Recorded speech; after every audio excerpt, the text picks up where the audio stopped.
I'm so close to rebuilding the $6 million Bugatti Chiron Persport. But there's one thing now that's really slowing us down. And the car's come a hell of a long way since the day we first saw it. This is definitely going to be one of a kind Bugatti Chiron Persport. Nadie esperaba que el Bugatti Chiron Pure Sport fuera a verse así. Después de meses reconstruyendo uno de los hiperdeportivos más complejos del mundo, Matt Armstrong y FX Alex G finalmente han llegado a la etapa en la que todo cambia. Porque lo que hay ahora mismo en el taller no es un Chiron estándar, no es un Bugatti de fábrica, según a quien le preguntes, podría ser uno de los Bugatti más polémicos jamás creados. El kit de carrocería está siendo instalado, la forma final está empezando a tomar vida. Y una decisión que el equipo tomó durante esta fase de la construcción ya está garantizada para dividir a los aficionados al automóvil de todo el mundo. Para Matt Armstrong y FX Alex G, por fin ha llegado el momento en que su Bugatti Chiron Pure Sport deja de parecer un proyecto y comienza a parecer algo completamente distinto. Y el resultado es diferente a cualquier cosa que Bugatti haya producido, aprobado o siquiera imaginado para uno de sus coches. Pero antes de que todo eso pudiera suceder, aún quedaba un último obstáculo por superar. Una luz de advertencia que había sobrevivido a meses de reconstrucción y se negaba a desaparecer. Y hasta que esa avería se resolviera, nada de esto podía seguir adelante. Suscríbete y activa las notificaciones, porque el aspecto que tiene ahora mismo este Chiron va a dividir al mundo del automóvil en dos, y solo la conversación sobre las llantas dará de qué hablar durante semanas. Antes de que el kit de carrocería pudiera acercarse siquiera al coche, había un fallo que había sobrevivido a todo: la luz de advertencia del airbag. Durante toda la reconstrucción, todas las pruebas y todas las veces que el coche se condujo, esa luz permaneció encendida, negándose obstinadamente a apagarse a pesar de que todos los airbags estaban correctamente instalados. El código de avería apuntaba a un fusible de interrupción de la batería. El fusible fue sustituido. La luz siguió encendida. Una investigación más profunda condujo a un detalle tan específico que parece inventado. Una pequeña pestaña de plástico naranja en el conector del fusible de la batería. La misma pieza utilizada en una furgoneta Mercedes Vito. Esa pieza tenía dos diminutas lengüetas internas que se habían roto. Sin ellas, dos pines eléctricos dentro del conector podían tocarse entre sí, creando un circuito que el coche interpretaba como una avería. La solución fue un fusible de repuesto de 15 libras esterlinas, al que se le transfirió cuidadosamente la pestaña naranja sin romperla. Por primera vez desde el accidente que dio origen a toda esta reconstrucción, el Chiron tenía un cuadro de instrumentos completamente limpio, sin luz del airbag,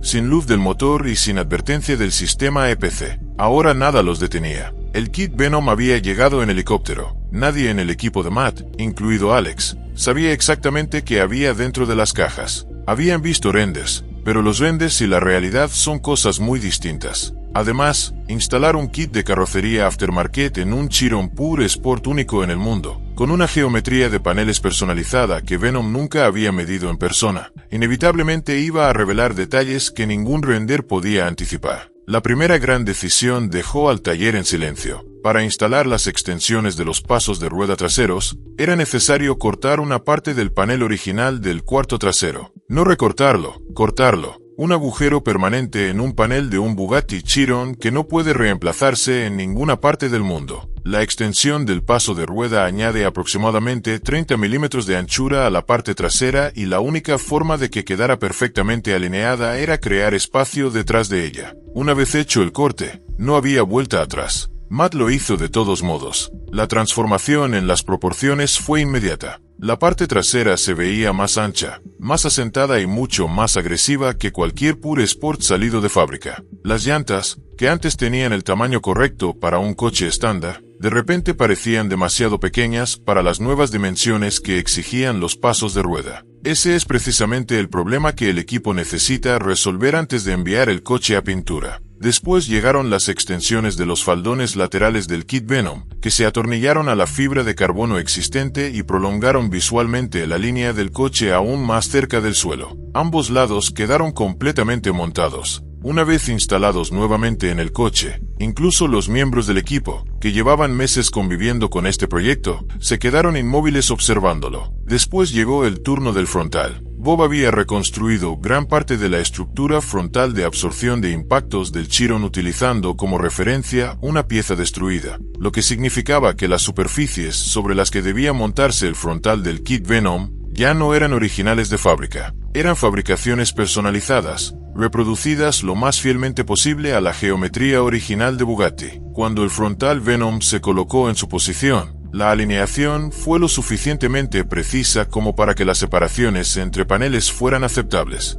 Aún no eran perfectas. Las bisagras del capó se habían doblado en el accidente original y no pueden conseguirse ni a través de Bugatti ni mediante ningún proveedor compatible, por lo que Bob tendrá que enderezarlas o fabricarlas nuevamente. Sin embargo, el ajuste fue lo bastante bueno como para confirmar que el kit había sido diseñado con las dimensiones correctas. Los faros eran una historia aparte. Cuando el equipo evaluó por primera vez los daños en los faros, descubrió que ambas unidades originales habían quedado comprometidas en el accidente. En algunos mercados, un par de faros nuevos para el Chiron estaba listado por más de $150,000. Bugatti cotizó un precio de $25,000 por unidad, según la información transmitida en una conversación con el equipo de Meti Rimac, lo que elevaba el costo de un juego completo a $5,000. Sin embargo, Bugatti no estaba dispuesta a venderlos, así que el equipo de Matt tomó un avión. Un contacto en Europa había localizado un juego de faros. La ubicación era secreta. La persona que los tenía no podía ser grabada.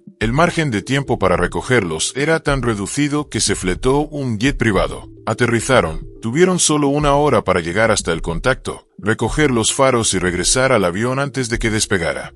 El problema resultó estar en los módulos traseros de los cuartos laterales. Esas unidades habían sido desconectadas durante el trabajo de ampliación de los pasos de rueda y quedaron sin volver a conectarse cuando los paneles traseros se reinstalaron en el coche. Estos módulos controlan partes del sistema de iluminación que aparentemente no tienen ninguna relación con los faros delanteros. En cuanto volvieron a conectarlos, las luces diurnas se encendieron de inmediato. Cuando todo el frontal fue colocado en su posición definitiva con los faros instalados y las DRL funcionando, la reacción de todos en el taller lo dijo todo. Este es un coche que nunca había existido antes. El frontal Venom es más ancho que el de un Chiron estándar. Es más agresivo en todas sus proporciones, combinado con los pasos de rueda traseros ensanchados y la suspensión rebajada. El resultado final parece situarse a medio camino entre un Chiron y un prototipo que los diseñadores de Bugatti imaginaron, pero nunca llegaron a construir. Las llantas siguen siendo la gran incógnita.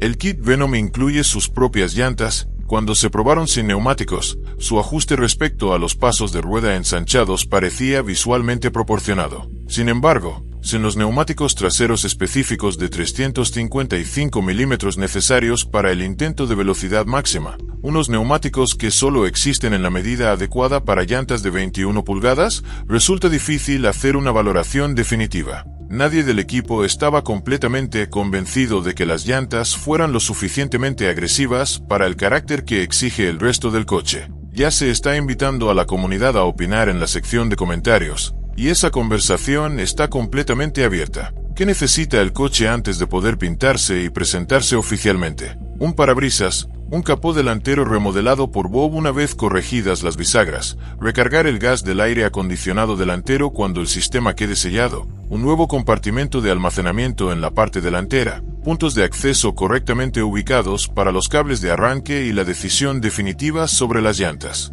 Teniendo en cuenta todo lo que ha implicado este proyecto, el accidente en Chipre, un año entero trabajando sin piezas, la negativa constante de Bugatti a colaborar en cada etapa, una estructura frontal reconstruida completamente a mano y unos faros obtenidos gracias a un contacto secreto en Europa en una operación contrarreloj de apenas 1 hora. Esa lista resulta sorprendentemente corta. El Chiron Pure Sport que Meti Rimac aseguró que no podía repararse de forma independiente ahora luce un kit de carrocería que Bugatti jamás aprobaría, equipado con unos faros que la propia marca valoró en $50,000, pero que fueron conseguidos por €10,000 mediante un jet privado. Hoy permanece en la entrada de una casa en Miami con un aspecto completamente diferente a cualquier otro coche que haya salido de una fábrica en cualquier parte del mundo. Todavía no está terminado, pero ya falta muy poco. Y después de todo lo que ha vivido este proyecto, la palabra cerca parece ser la más importante del mundo del automóvil en este momento. Suscríbete ahora, porque cuando este coche entre en pintura y regrese completamente terminado, esta comunidad verá algo que nadie, ni siquiera Bugatti, imaginó que iba a suceder.